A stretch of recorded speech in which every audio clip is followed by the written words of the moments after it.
For our last assignment in this class is the case study assignment, and I've chosen the case study assignment to modify an existing class to be delivered online.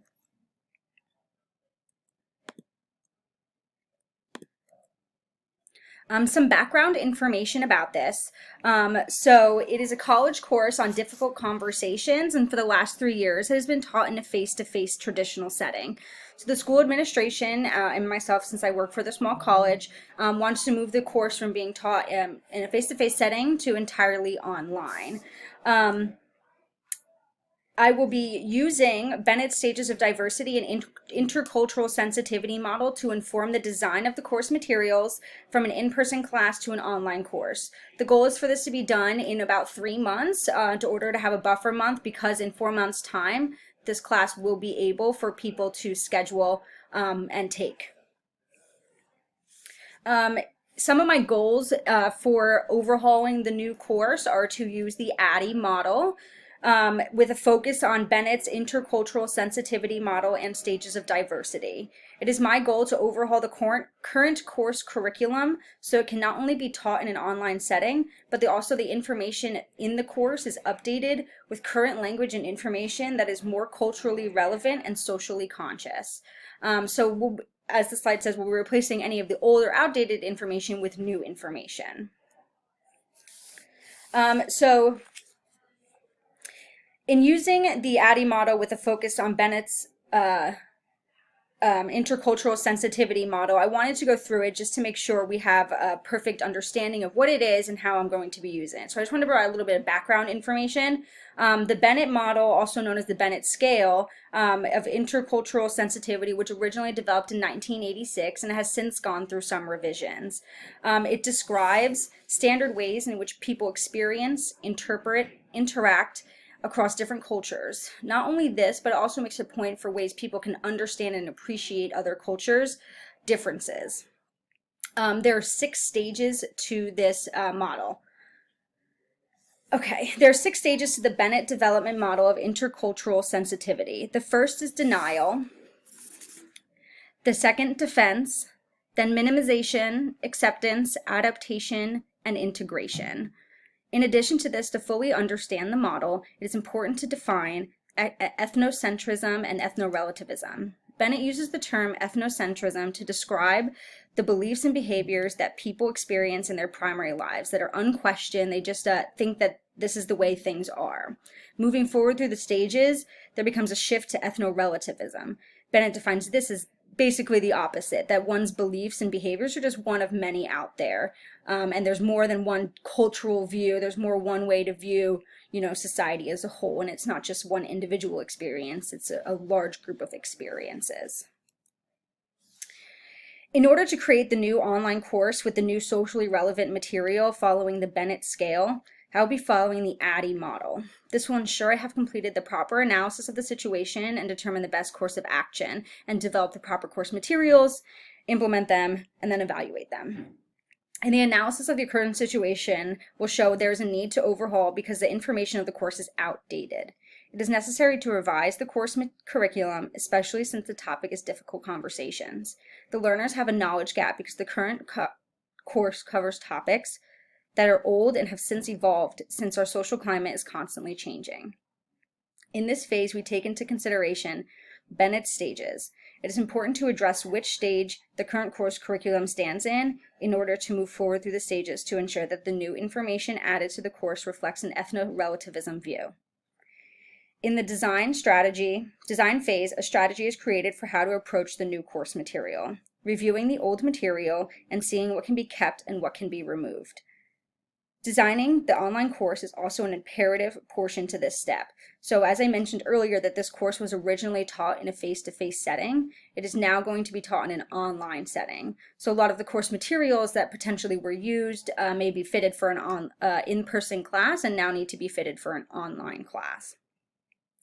A blueprint of the new course is to be created for approval from school administration, and it's crucial we can take into consideration new content. As discussed, the course topic is difficult conversations, so the first things that will be redesigned are the topics of conversations.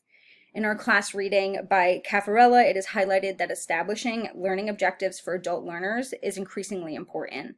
Our learning objective for these learners who take this class is to be able to have difficult conversations about socially relevant topics.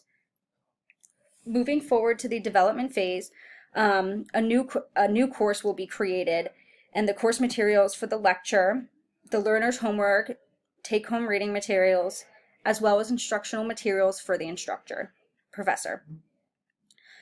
Since there was only a short amount of time to move the original course to the online platform, the majority of the materials will be kept the same. Hopefully, there's an online version of the textbook, online version of any documents that they may need, and then if there isn't, online versions will be created, and that will be taking part during this development part. This phase will be completed at the 3-month mark to allow 1 month for school administrators to review and for the instructors to prepare themselves for the class in a 1-month time. Once the new course material have been approved, we'll move forward with the implementation stage. For this stage, the new course will be administered to the first round of students and professors. They will be fully equipped with all of the materials in order to be successful. And then following this phase is the last phase of the ADDIE model. In this phase is the evaluation. To ensure that I have created a successful course and that the learners have achieved an ethno-relativism view of the world, we will have a summative assessment. A summative assessment focuses on the outcome of the course. As discussed by Bennington and Laffoley, it is harder to measure soft skills. In the case of this course, and the skills learned would be considered just that. Since this is the case, and the evaluation will take place a little while after the course, so that students have had a chance to use what they've learned. We want to ensure that they're having able time to use the topics that they learned in class in the real world. So because the topic is difficult conversations, they may be able to practice that in class and do role playing and talk with other students in their class, but they may not have had real world experience with these things. So we want to give the participants, the learners, students enough time to maybe let the information that they've learned to sink in.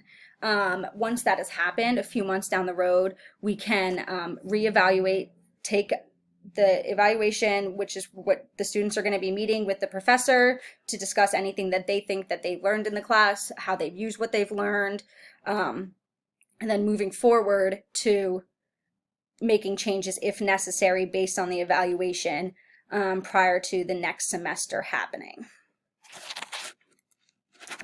As discussed briefly throughout my last slide in relation to the ADDIE model, I will be creating this course with a focus on incorporating values from the Bennett model. In previous slide, I talked about how the course is on difficult conversations. In this course, specific topics will be discussed that are sensitive in nature. These topics can produce different answers from all, and that is why it's important for us to follow the Bennett stages. If students are exhibiting ethnocentric views moving forward through the course and learning about different people and different beliefs will hopefully move them forward toward the integration phase. And that's what individuals experience as other cultures as equally complex but different constructions of reality, as opposed to an individual assumes their respective culture is central to the reality perceived by others. So what's next, and to conclude, and what future course plans. So to conclude this presentation, I will discuss the next steps that the college and us as school administrators can take in order to keep the course relevant. The topics discussed in this course should be regularly evaluated. What I mean by this is that prior to each semester, before the start, the instructor, professor, and myself, the course creator, will review the material to make sure that it's still current. If not, all else will remain the same, and what is needed to be made current will be adjusted accordingly. And in doing so, we are ensuring that the course material stays relevant and the students are engaging and learning the most up-to-date information. Each time the course is adjusted, we should keep the Bennett model in view in order to make sure that we are providing information that will lead students to an ethno-relativism way of thinking. So It's important to just keep updating the topics and prompts and what is used in terms of difficult conversations, because those topics are consistently changing within our social climate. These difficult conversations could be on equality, diversity, maybe sexism in the workplace. It could be really anything, and that's why they need to stay up to date, because life is constantly changing. So thank you for my presentation.